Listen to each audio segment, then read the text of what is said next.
Hi Soul Fam, happy Monday and welcome back to this channel where we do tarot card readings every single week.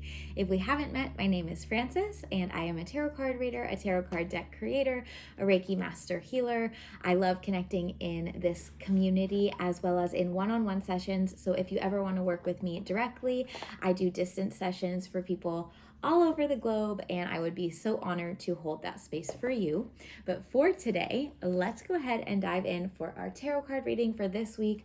What spirit, universe, spiritual teams, God, whatever word that feels right to you wants us to know, focus on, be mindful of this week, okay? Working in the light and the highest for everyone here's greatest good and deepest understanding at this time. Keeping my energy on, cleansed and protected, and theirs as well. Welcoming forward my spiritual team and each and every person who is here watching, welcoming their team forward as well. If you can hear any tippy toes, that's my dog Nova. Okay.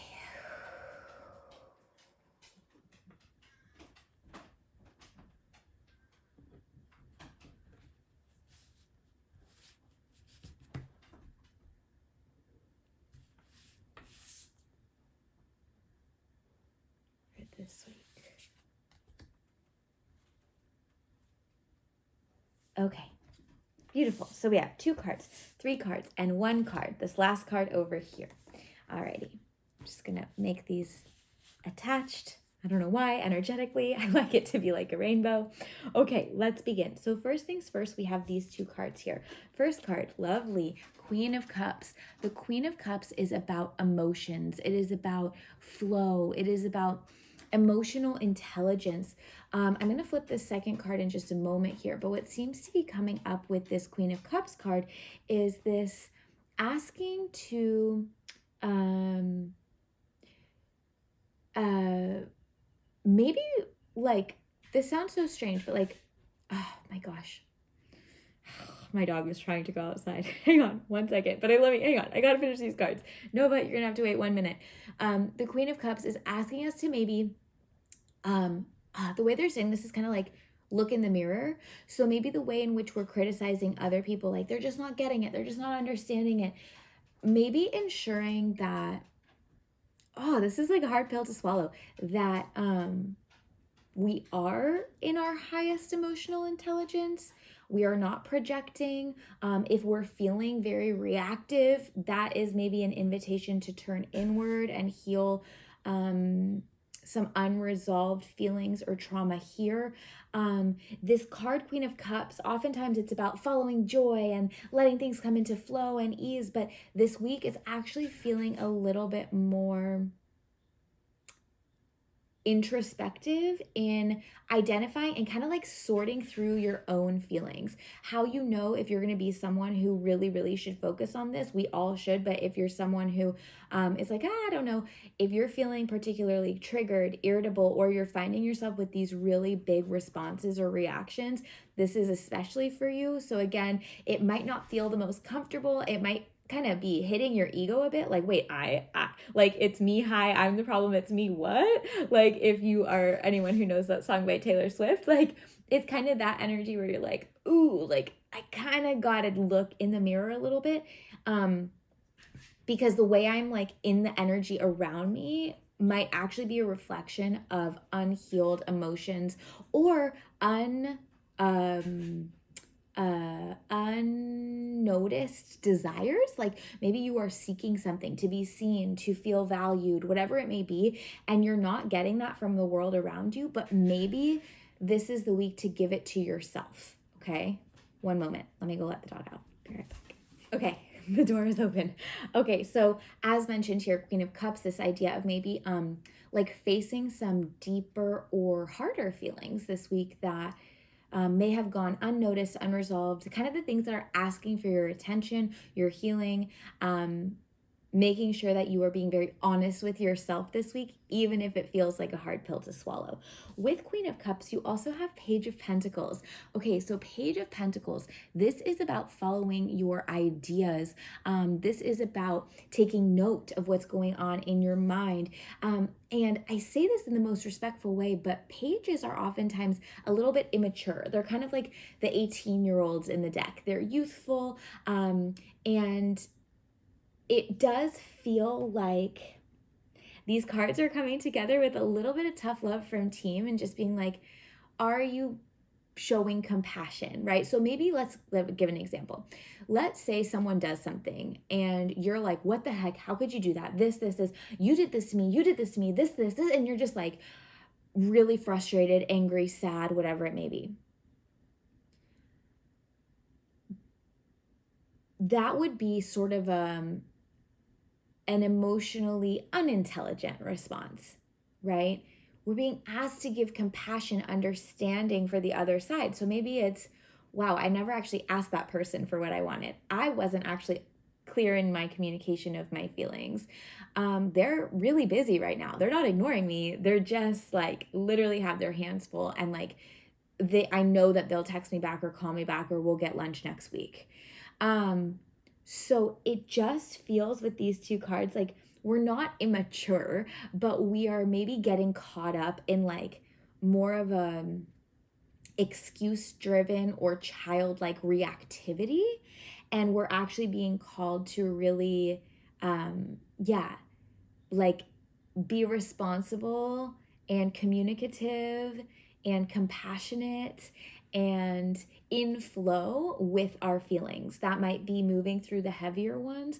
That might be expressing the joyous ones or asking for what you want, right? Kind of going to those really vulnerable places, but overall not falling victim to reactivity or naivete, and rather maybe putting yourself in the uncomfortable situation to communicate your feelings clearly, either with yourself and doing that healing, or again to the people around you to ask for what you need, to express compassion for their side, and to have those really open and honest communications, again, either out here or in here. This is going to help to bring you into that mastery of Queen of Cups.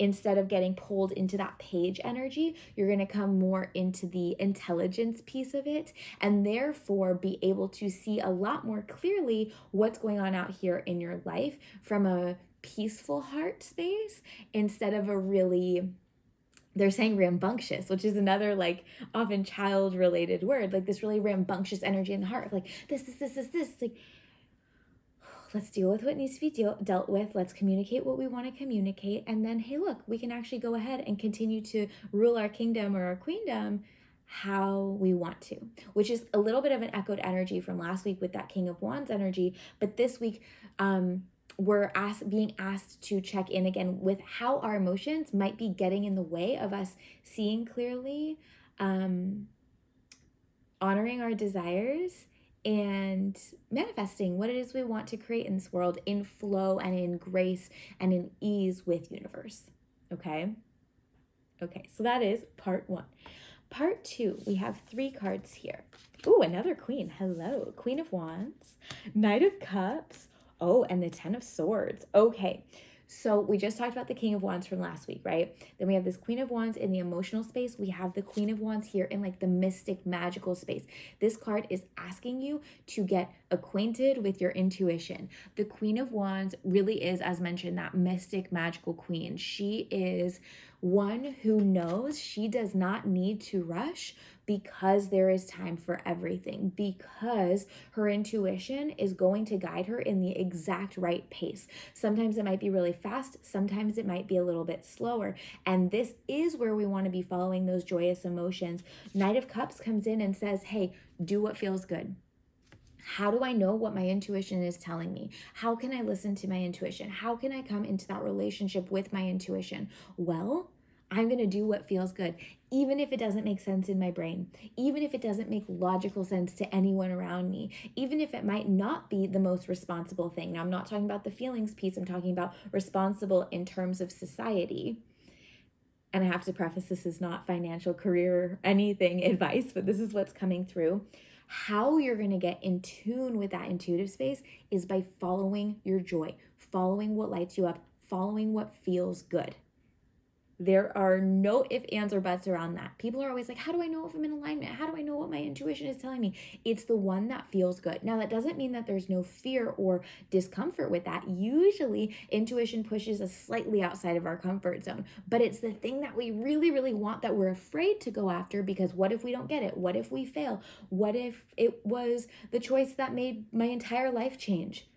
Well, you know what? It probably is going to be the choice that makes your entire life change, because 10 of Swords, this is endings. This is completion. This is death for rebirth. This is making space for the new. So this week, I want you to get, again, really acquainted with that intuitive self. That's likely why we got this guidance in the beginning around the emotions. We need to clear that space that's taking up, like space in our energy. Emotions do that. Anxiety does that, right? Stress does that. It makes us feel really full. So we need to do all that hard, maybe uncomfortable work over here, maybe very vulnerable work over here, in order to be like, okay, now what is my intuition telling me?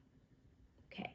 And either you're someone who knows what that sounds like for you and what that feels like for you, or you're someone who's like, I don't know how to hear my intuition. So what I'm going to do is follow what lights me up. Follow my joy. That is going to create endings in my life. That is going to change things, but that is going to create even more space now for me to go out and create and do what I want. I hear a baby crying. I will be right back. Oh, wow, this is a just disjointed reading today. Spirit, pause, please. Okay, I got a sleepy baby here with me. Let's see what this last card is for this week. Ooh, the Four of Wands, lovely. So, Four of Wands, this is the card of celebration, celebrating how far you've come, celebrating your wins, celebrating what feels good to you. This is often also a very fertile energy. So coming into this idea of creation, maybe in your family, if that's something that you want, or in what you are creating and manifesting in your life. This makes sense. Yes, this makes sense that this is coming through, because we are in this energy of like clearing out. And the final piece of that is actually looking at your life in this audit energy and being like, what did I really enjoy doing in the past? What was I so proud of in the past? What do I want to continue to create or continue to do so that I can continue to feel proud and celebrate my wins and enjoy what I'm doing? So while we do have this 10 of Swords energy, which is like a closing out energy, right? This death piece. Yeah, you can touch those if you'd like. This death piece, we also then have this creation energy of like, what do we want to create? What is this rebirth that we are coming into? Maybe taking some of what we loved from our past life, right? These pieces that we've experienced already, and then deciding what we want to bring forward and what we want to leave behind. So thank you. So your action steps this week really are to kind of ask yourself the hard questions, face the hard feelings.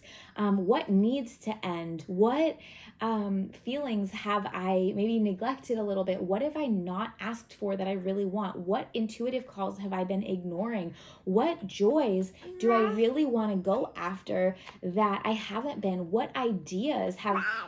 Yeah, Page of Pentacles. What ideas from this card have been coming up that maybe I have been ignoring or giving excuses for why I can't do it, or whatever it may be, and kind of putting all these pieces together in this idea of a rebirth energy, right?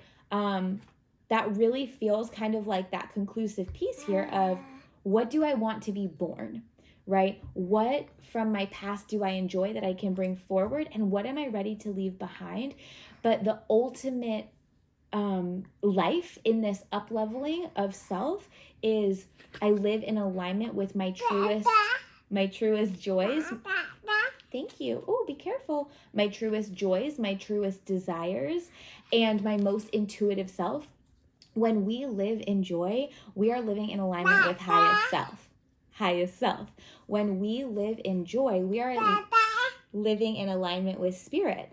And I do want to say that this is obviously like very close to home, right? I know a lot of us are grieving with a lot of the heaviness of the world right now. So I do want to acknowledge that piece. Baby, can we not fold these in half? Thanks. Thank you. Here, why don't you play with the box? This is such a fun one. Oh, sorry, everyone. This is the reality of our situation right now. But again, like knowing that we can hold space for what's happening out here, as mentioned, but also we do still have, which is a privilege to have, but a blessed privilege to have, the permission from spirit to also focus on what's happening in our direct world and in our direct lives. Because again, when we are living in that joy, when we are living in that alignment, when we are living in that light energy, where possible, having expressed our heavy feelings, having closed out things that need to end,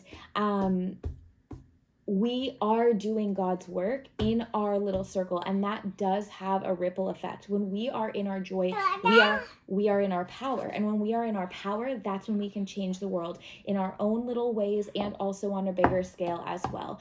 So thinking about that this week, maybe even the question or the journal prompt, like, what is my legacy? What is my purpose here? Oh, what do I want to leave behind? And it might be this. It might be your work. It might be all of it combined, right? But again, going back to those questions that they said before, kind of like, what emotions do I need to pay attention to? How can I follow my joy? What is my joy? What needs to end? What can I create? What am I proud of? What do I want to celebrate? It feels, we've had this a while, the past couple weeks, but this feels a little more tangible in terms of like an audit for your own personal goals and desires. I'm just looking at the cards again, including the 10 of Swords that was just thrown on the floor. Yeah, that feels complete this week. So if there's one takeaway, it's, who is my highest self? And what does my highest self want and need?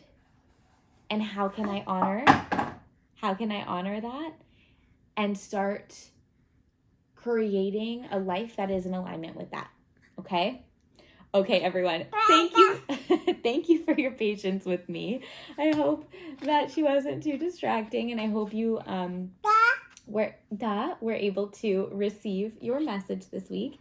If you feel called to donate, I will leave my PayPal donation link below. This helps me to show up with energy for you every week. If you haven't already, please don't forget to like this video and subscribe to this channel. Share with a friend who you think would like it. I'm sending so much love to you. Please feel encouraged to share in the comments how this resonated with you, what you're working on, what you're closing out, maybe even those hard feelings if you feel ready to share those or need some support. I am going to go take care of this little one. I'm sending so much love, and I will see you next Monday.